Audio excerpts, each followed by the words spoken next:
जय ओड़ा रे दमे रादा रात की तहन कना आर उनी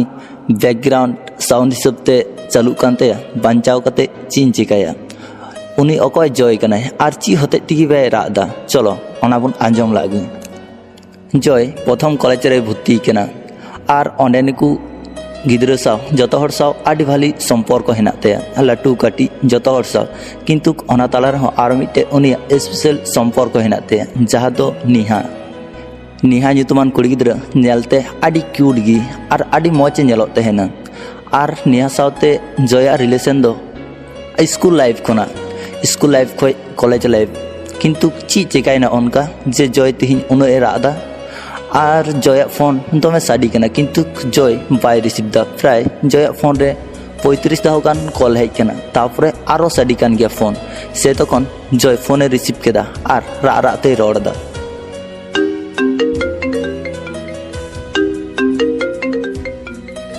हेलो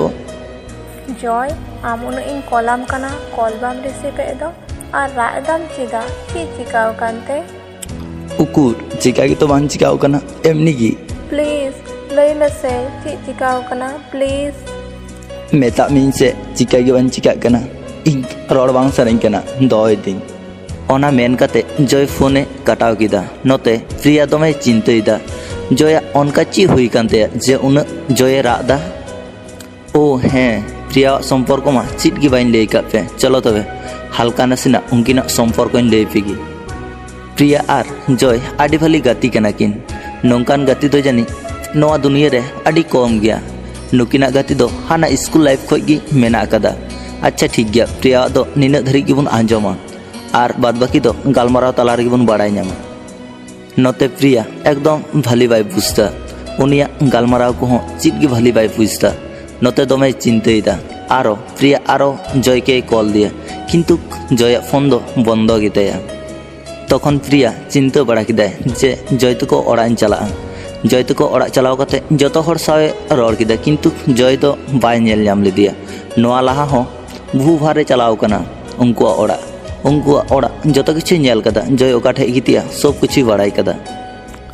तापरे डायरेक्ट जय रूमे चलावना आरे जया रूम बंद गया और उनो जोर जोर सिरिंग चालू कना जहाना तो होई कना जय जय झिक में किंतु जय शिल्पिन बाय झिकदा प्राय 10 मिनट पर जय झिक केदा तापरे प्रिया के नेल कते मेनदा प्रिया आम नोंडे हे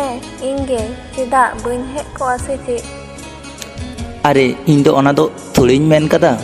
अच्छा ठीक गया भीतर की हिजू में ची होई कान तमा लयाम जय बांग हंका दो चिट की बांग हुई केना बाम लई दा चिदा लई मेसे ची चिकाव कना नेहा साथे ब्रेकअप हुई केना नवा दो कोनो कथा होई ना सारीना इन एकदम पतिये गे बाई पतिये कना सुक्री लांदाय दम चिदा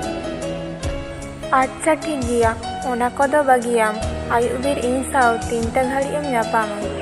चिदा इन जहान मेना ओना आंजम में बेसी किछु आमा कथा दो बई आंजम तमा अच्छा ठीक गया चला बट ची कारण तिन चला ओना दो बाम लईदा ओंडेम चला तारपरे गे है लेयामा आर नवा दो फालतू अलम राका बुझ किदाम अच्छा ठीक गया इन दिन चला कना आयुबीर 3टा प्रिया कॉल सावते जय प्रिया ठे चलावना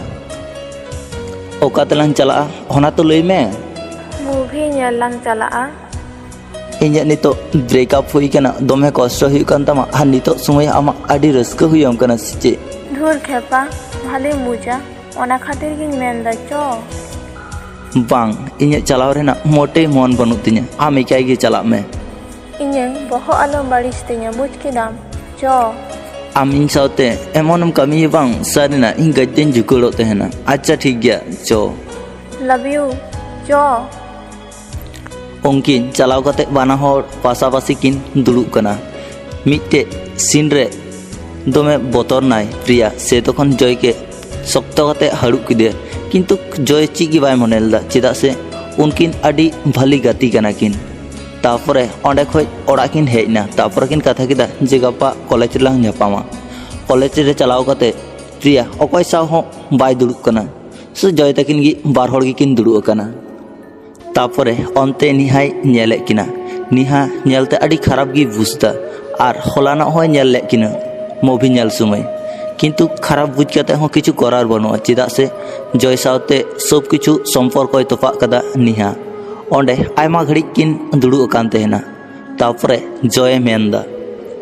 आमा व्यवहार को अड़ी जुदा गिन बुझदा प्रिया तो चेद लेकाम बुझदा लय में किछु तो मेना कदा अच्छा ठीक गया चो क्लास से गेलान चला अच्छा ठीक गया चो चला क्लास रे चलाव कते जय और प्रिया पासापासी किन दुड़ुब कना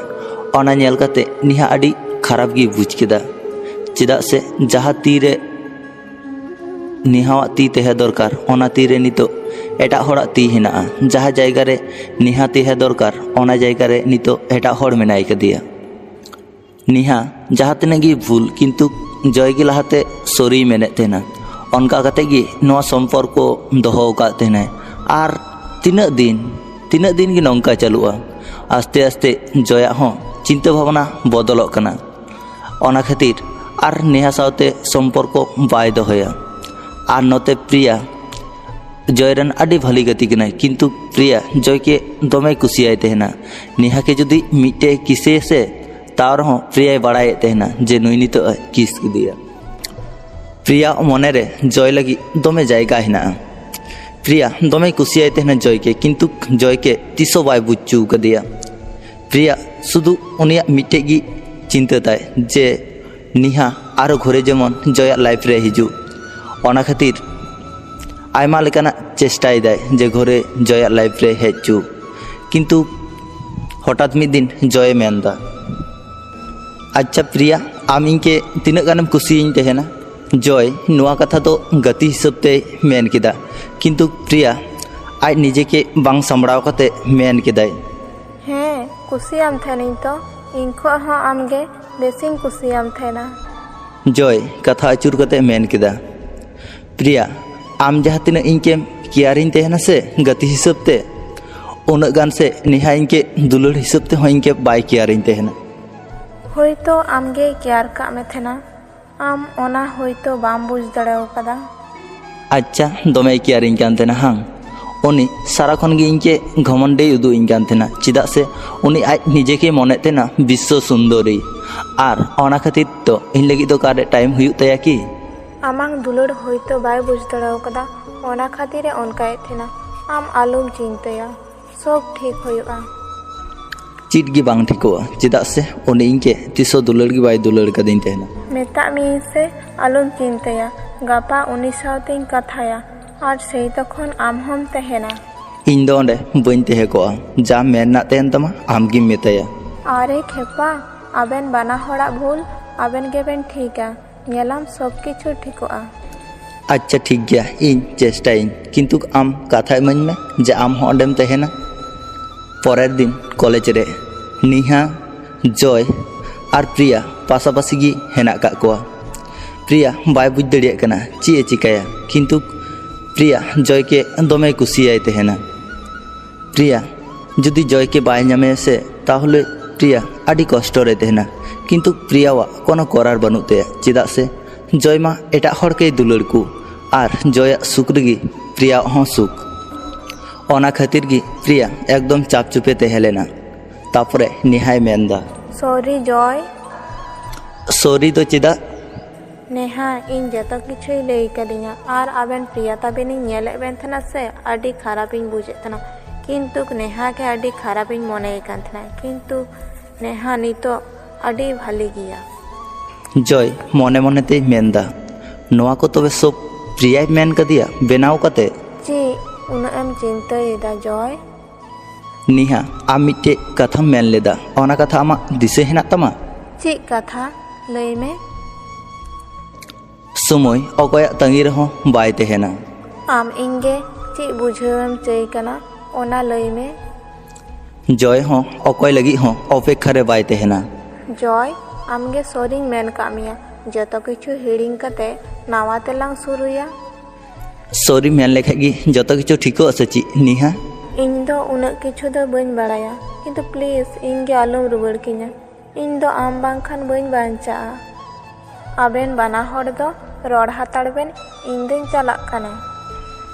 ᱚᱱᱟ ᱢᱮᱱ ᱠᱟᱛᱮ ᱚᱸᱰᱮ ᱠᱷᱚᱡ ᱯᱨᱤᱭᱟ ᱛᱟᱲᱟᱢᱮ ᱫᱷᱩᱨᱟᱹᱣᱱᱟ।